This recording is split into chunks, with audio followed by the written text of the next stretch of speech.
focus on your core competency, you get the connectivity you need, you turn what would otherwise be a cost center into a revenue-generating asset, and you lower the barrier of entry for a new service provider to come in and provide competitive services citywide. Lauren, tell us about the perspective from Google Fiber of this approach in Huntsville. Yeah, what I'll say is anecdotally, right? Prior to 1954, stay with me, nobody had run a mile in under 4 minutes. Nobody. And so there was this kind of perceived ceiling that it wasn't possible. And in 1954, a young man from Oxford ran a mile in just under 4 minutes. And after that, since 1954 to current, 1,400 people have broken that 4 minute mile. I'm not one of them, to be clear. But it goes to show, the first time is the hardest time. And I think the way that we look at Huntsville, it's just been such a great success for us, right? It's the first model of its kind in our portfolio, and it has worked beautifully. Really, the stars did align. It was the right people in the right place at the right time with very complementary business objectives, right? We do tech and we can connect people and take care of the consumer and be competitive. The utility has phenomenal infrastructure. The rate at which they constructed that network was incredible. We all know that construction can be a little bit challenging sometimes for the community, and it really expedited the connectivity of all of Huntsville. To Mayor Babble's point, it was also a complete network. 100% of the city was constructed. And so there were no gaps to fill. It was very easy for us to come in right behind construction and start immediately connecting customers. It's been such a success, in fact, that we actually just launched West Des Moines with a very similar model, which we're really excited about. And we really think it's just the surface. Yeah. The story of Roger Bannister, I think, is one of the great inspirational stories, and it's so important to point out. To be clear, entering into this industry introduces far greater opportunities for challenges than it does for success.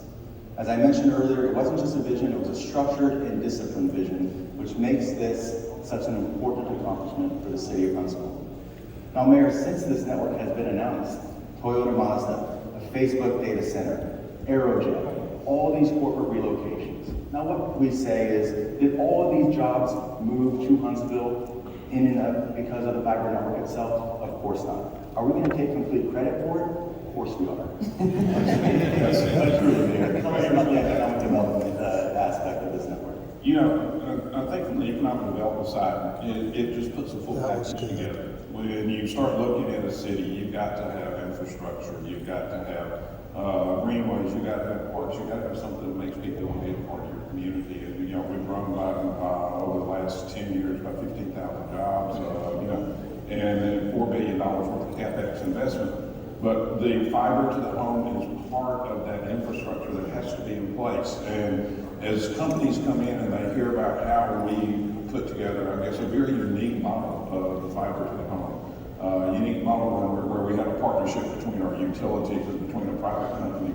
One of the most interesting things was as soon as we started putting in fiber to the home, all the other carriers who had not responded to that RFP, they said, "Oh wait, I can do that too." And so we had 4 or 5 local carriers in the area all of a sudden boost their service, and what it ended up doing was boosting everybody's service. So across the board, the entire city of Huntsville was able to see an increase of connectivity there. And the second thing it allowed us to do is we started putting in computer platforms in our schools and classrooms. And when we put that in, every child had a computer, every child had an iPad, but they had to have connectivity to get back to the school or get back to their teacher.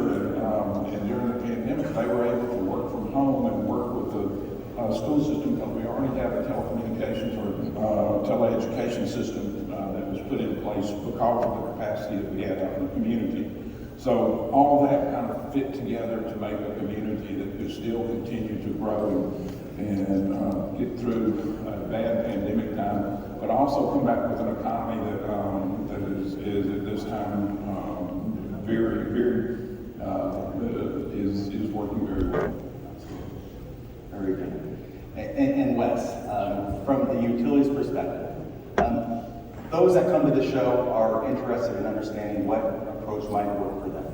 And there are many approaches out there, and there's no one size fits all for every city. It will depend on the demographics, the geographic size of your city, the competitive environment. But those that are considering or looking to understand this utility lease model as it's defined, share with us some lessons learned. It couldn't have all been easy. What did we learn here, and what might we share with the audience? Sure, I'd be happy to. I came onto the project right as construction commenced, so I was not part of the initial visioning or the initial planning. What I came to find out is there wasn't a whole lot of initial planning. The speed of the project, companies like Google, they're not waiting around. They want to announce, and they want to sign up customers. Thank you very much. So speed was of the essence. That created a little bit of a pressure cooker because our team at Huntsville Utilities had not done anything like this before. They had not really talked about doing something like this before. And so ordinarily you go to conferences like this, you go to other people who have done it, you spend time with vendors, you go through that whole gyration that people in this room are probably doing today.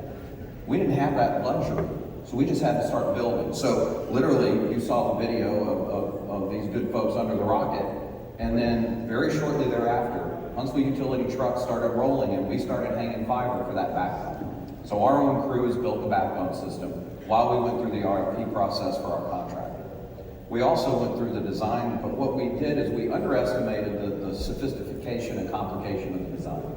So that took a couple of iterations to get that right. And so we were literally designing the system and building the system at the same time. Would not recommend that. And so, and I don't think any consultant or vendor in the room would recommend that. So what that meant is that we were playing a little bit of catch up, learning as we went. Make ready. Make ready costs were significant. We're the utility, which means if any of y'all are in the electric industry, you know electric engineers have very precise expectations about the way they like things built. The cable industry, a little different. And what we found is it was very hard to convince electric engineers not to build it exactly the way they wanted it. So I will tell you, we have a very robust infrastructure. But the make ready got more complicated because it wasn't just what does it take to get the wire on the pole. It was, I've been wanting to upgrade this pole line for 20 years. Here's my changes. So all of a sudden, all the bad poles in our system all got replaced at one time, and that obviously had a cost impact, but it could not have a timing impact, so we just kept going. Material handling, stuff like that. These are just stuff that you often forget about because you're focused on the build. I will say the planning on the actual putting fiber in the ground, putting fiber in the air, that part worked pretty much as planned. But all that ancillary pieces, we sort of figured out on the fly as we went.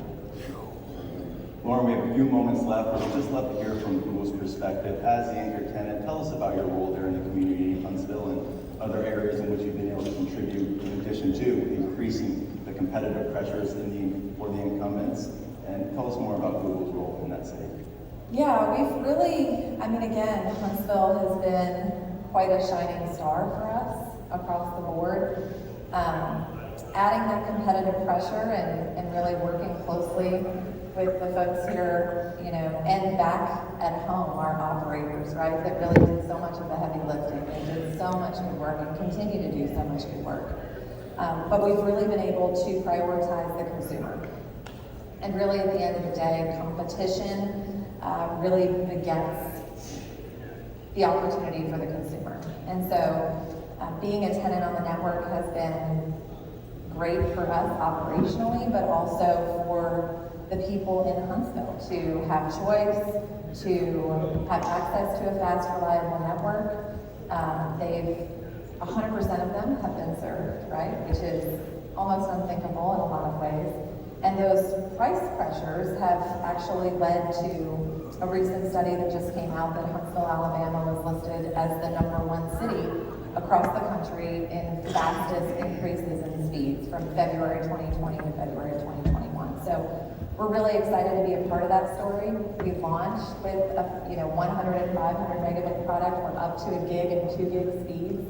We like to compete on product, but also service, and we like to prioritize the customer. When you have folks in the room, again, that have complementary business objectives and prioritize the customer experience, the constituent experience, then it really has been a great story for us.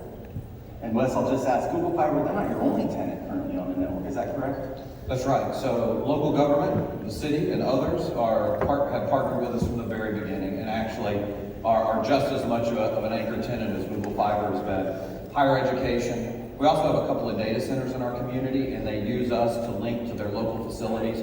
One thing that Huntsville's blessed with is a very active aerospace and defense industry, and so for them, connectivity is important. Resiliency is also important. So one of the ways we get used, again, complementing the private sector, they'll often use us as a second path, or maybe the other group is the second path. Whoever it is, they'll have an AT&T connection or some other fiber provider and our fiber there. We are not in that retail space.